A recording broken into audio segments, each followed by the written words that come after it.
and then kind of working with what, so these are some of the things you said, can we go over them, like what made you say this, and maybe stories will evolve from that, or maybe conversation around why they might have chosen a certain thing, and then you could tread a little more carefully around where they're coming from, rather than where you're coming from into their home. Like, this is what we're saying safety means, and we're going to determine whether you are safe or not. Right. And that really reminds me too of like, we've kind of talked about how basically gathering information for Strike Culture Discovery happens all the time, whether it's that first initial visit, whether it's in a CPT meeting, whether it's doing safety planning, whatever you're kind of going out there for, and kind of keeping that in the back of your mind that you're always gathering that information. So even to do that in a CPT, even to kind of start doing a safety plan around that, or in your initial meeting when you're doing a safety plan, sounds like a really good idea, because you are trying to assess what is the crisis to this family, and kind of that's a really good way to, not just ask that question, but have them just kind of bring it to you. So, and any like, it was a way to elicit the information, and then do you have a different way of kind of bringing that information to the family? Or did you get caught? That was your.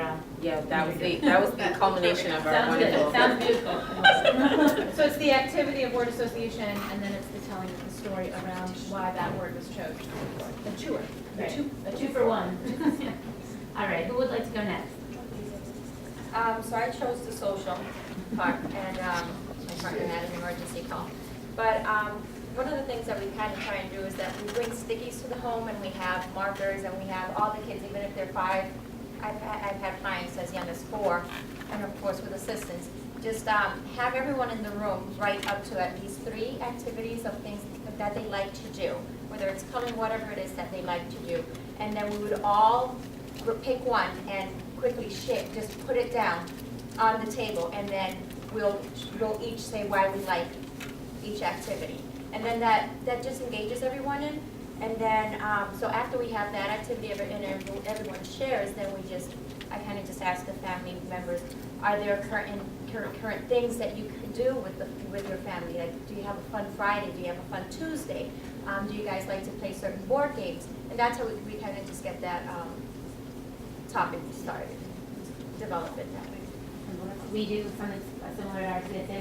I've taken, like, for the kind of younger generation too, taken like fish and laminated the like pictures of the fish, and then put magnets on them so you can go fishing. And so give like a dry erase marker, and you kind of like same thing, like what is your favorite activity, and you kind of write your activity, and everyone puts it in the middle, and then you can go fishing.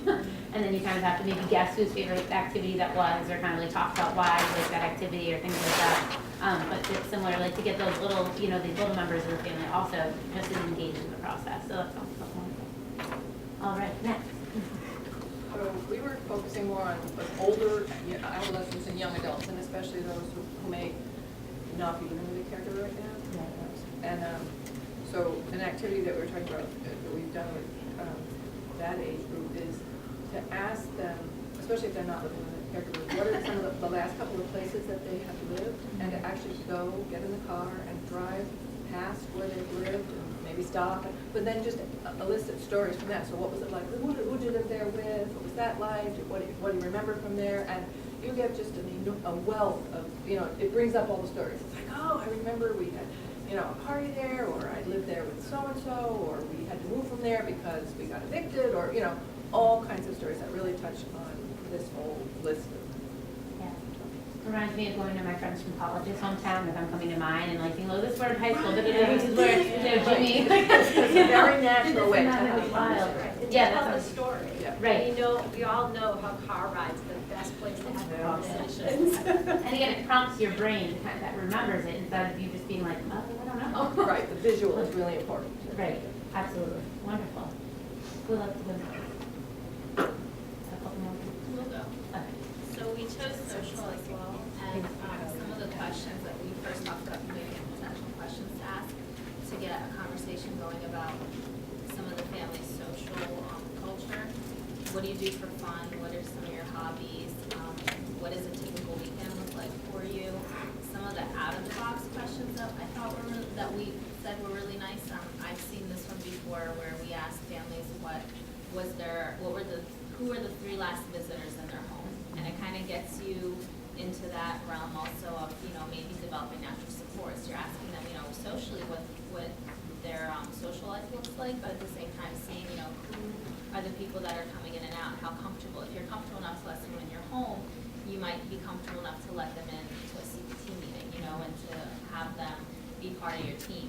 And then we also said for maybe like a transitional age youth or an older youth, they might not be having people coming to their home, but you can ask them who's the last person to text you, you know, or what are the last person to send you a message on Facebook or inbox or, you know, follow you on Twitter. So, and then regarding activities, we had 2 activities that we talked about.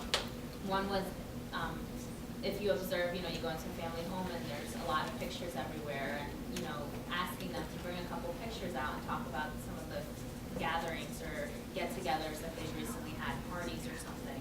And then another one that I thought of because you were mentioning like cue cards for the values, just having a bunch of cue cards with maybe different activities like movies, bowling, you know, going to the park, and then having everyone pick pick one activity that they recently did, have them pick an activity that is their absolute favorite to do, and then having an activity maybe that they haven't done yet but would like to try.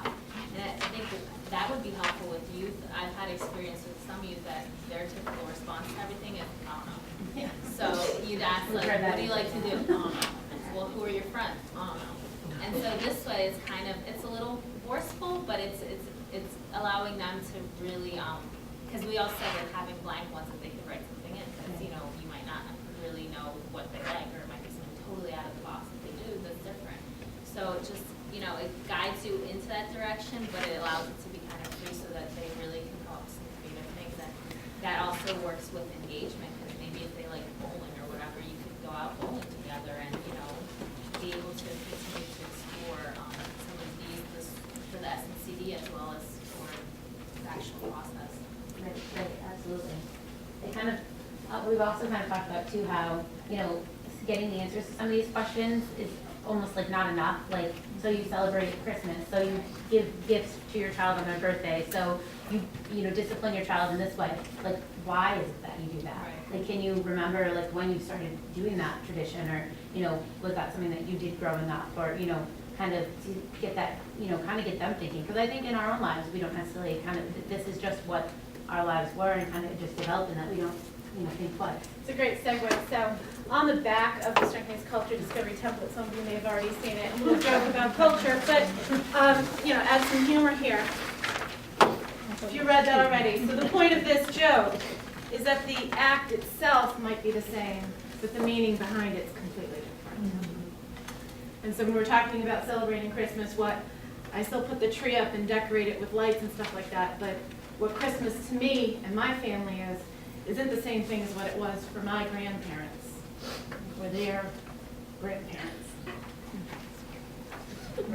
So this isn't meant to be, it's not meant to, you know, it's meant to kind of just show that there's different perspectives to things, and, you know, it is kind of a take on, you know, it's supposed to be funny. It might not be seen as funny to all people, but that speaks to what is someone's perspective, and, you know, how does somebody take that? No, that's funny. Yeah. Don't be too thinking you're offending anybody. No, I'm kidding. There's gender. This was Natalie's idea. I was saying the same thing. I'm like, well, a little gender. Okay. We feel safe with you. And of course, these aren't the values we. You're walking out before I But yeah, so did other ideas that were generated? I work a lot in employment, and young adults, you often ask them, like, what kind of job they do. I don't know. What do you want? I'm not sure. But if I ask them who they admire or jobs that they admire, you just step back and they're like, oh, well, I like Anderson Cooper. Well, why do you like Anderson Cooper? Well, because he came out and his brother committed suicide. And they're like, I like David Sedaris because he's hilarious and he's a great author. And they come up with people. Well-informed young adults. Yeah, and it's young adults I recently work with, but they really, and it's so interesting because I come up with, and a lot of times I'm like, I'm on the internet at break, like, who is that person you're talking about?